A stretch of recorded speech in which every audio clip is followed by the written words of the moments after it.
We're going to get started here in a few minutes, getting the equipment set up to start cutting our boards for our shaker wall that we were describing in the last video, and we'll take you along for the ride for that today.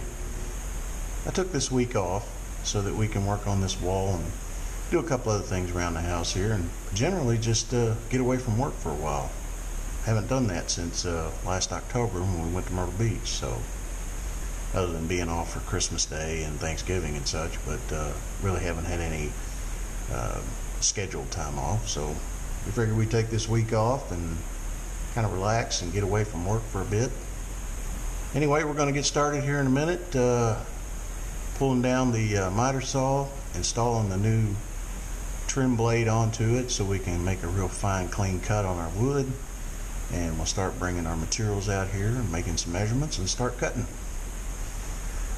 By the way, one of the things we got last week when we purchased the wood was a brad nailer to affix the wood to the wall. And it is a 20-volt cordless Porter cable that goes with the rest of the Porter cable tools that I got. So it uses the same battery.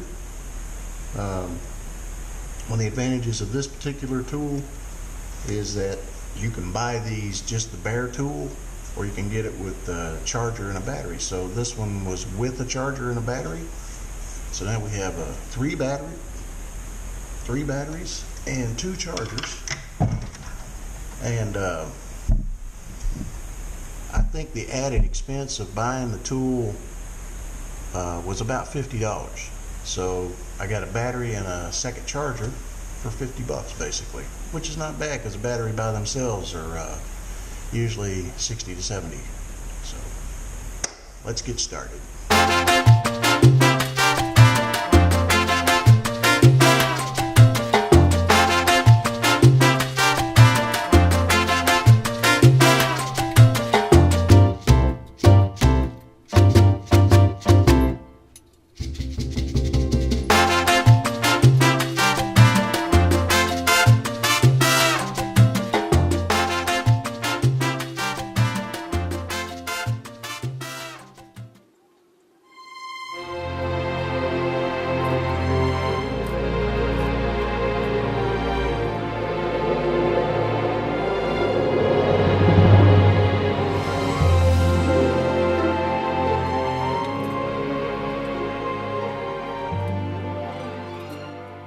I think we got majority of our equipment set up done. Now we need to go inside and clear the wall out and get it ready for the rails and stiles.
Demo's done.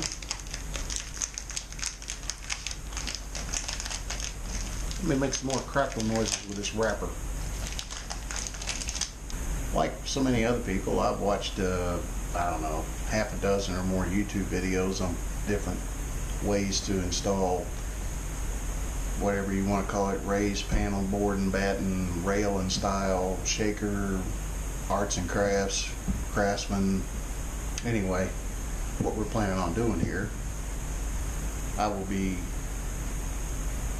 taking the suggestions that I learned from some of the videos I have watched and add to those the actual style that we're trying to achieve on this wall.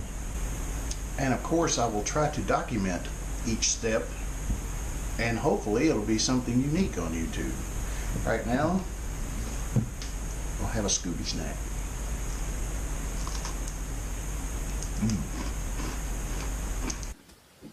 Now on our particular setup here, we determined that we wanted that top rail about 25 inches down from the ceiling.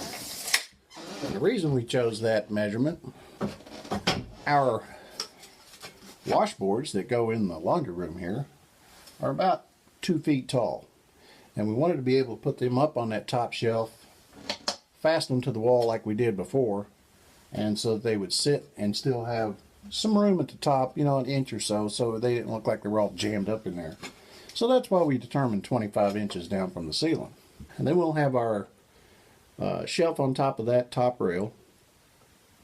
So we got to take that into consideration, that 3/4 of an inch thickness of that shelf. We want that to be at the 25-inch mark, the top of that shelf. So our rail will be 3/4 inches below that, actually. I need to do that now while I'm thinking of it. We want that first measurement to be 25 3/4 from the ceiling.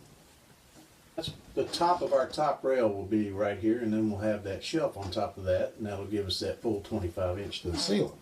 Now the next question is, we wanted 2 rails to kind of make it a little fancier, and that second rail needs to come down at least a foot, and I'm thinking maybe 16 inches or so between the 2 rails. And once we get the top rail in, kind of look at it proportionally, then we'll decide whether or not we want that second rail to be a foot or 1.5 feet or 16 inches, split the difference, something like that. I want to try to get into that golden ratio, you know, that makes things pleasing to the eye and you don't even realize that it's a certain ratio. I forget what that ratio is. It's that close to pi. Anyway, I'm going to take my level now from this 25 3/4 inch mark I just made and draw a level line down this wall. And that way we'll use that as a reference point when we go to install our rail. And I'll probably need to get a stool so I can see what I'm doing. And a squeaky floor.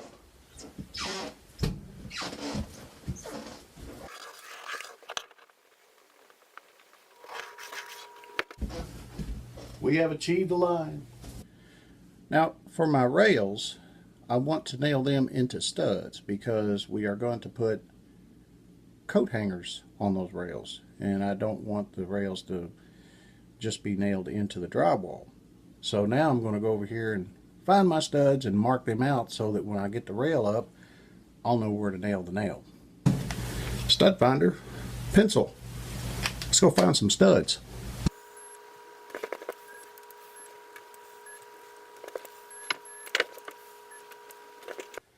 Now I got to go out here and cut this first rail.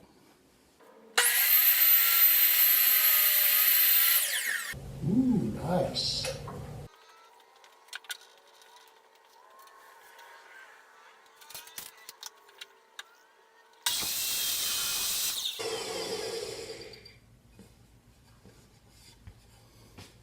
That 80 tooth blade really does a nice job.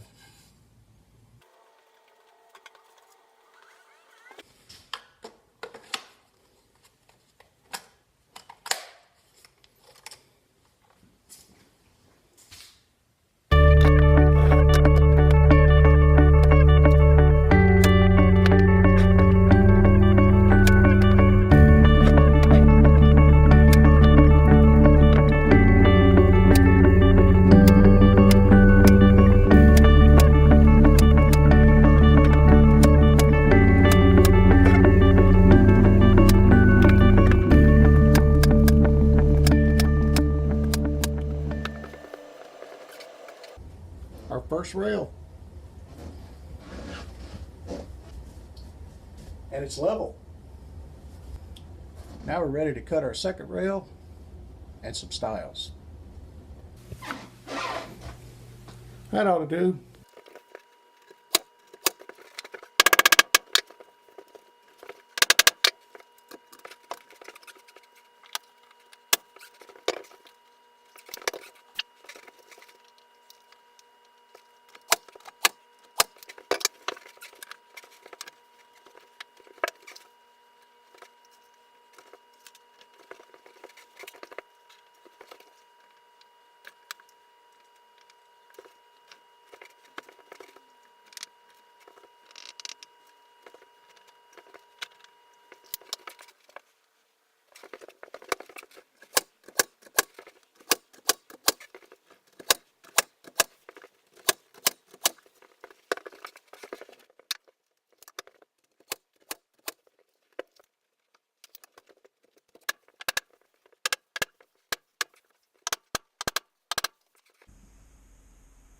I think I may go ahead and cut that top shelf and install that next.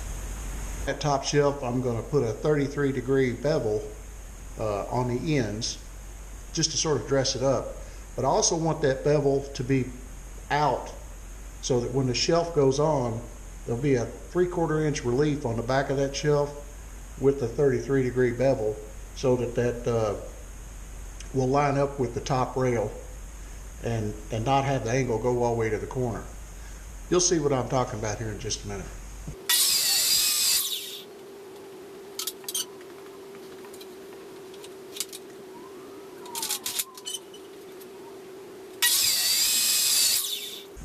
See how smooth that is? Nice.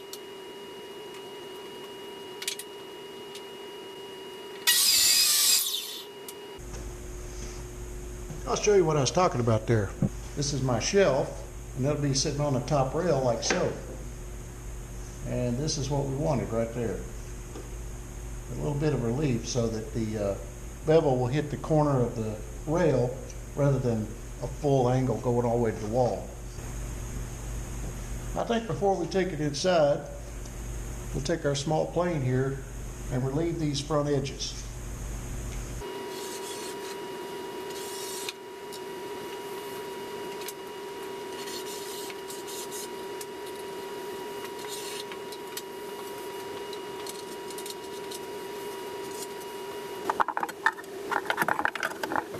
Like a glove.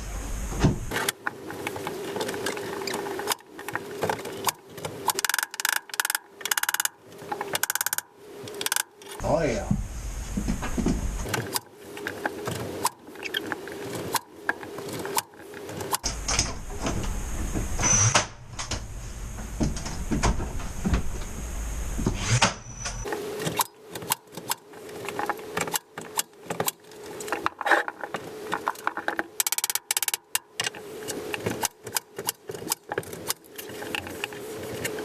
Not too shabby. Looks like we got plenty of clearance for a door over here. Let's double check. Like a glove. Very nice. Now we got to put the baseboard in and the longer stiles.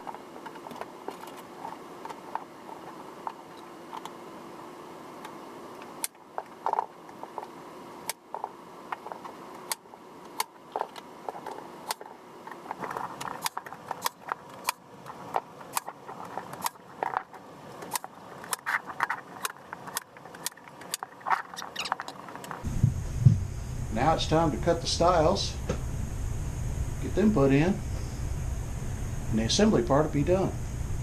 48 3/8. Did you write that down?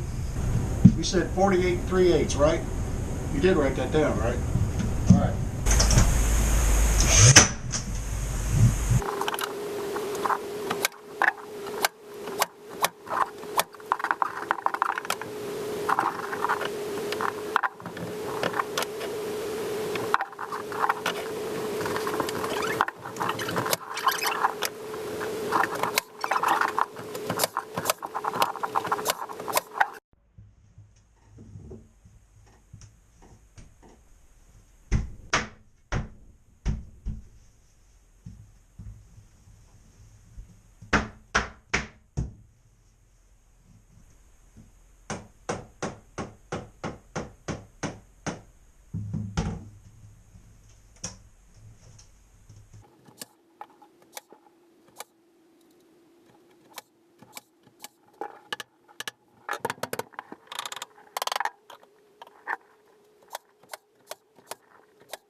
off.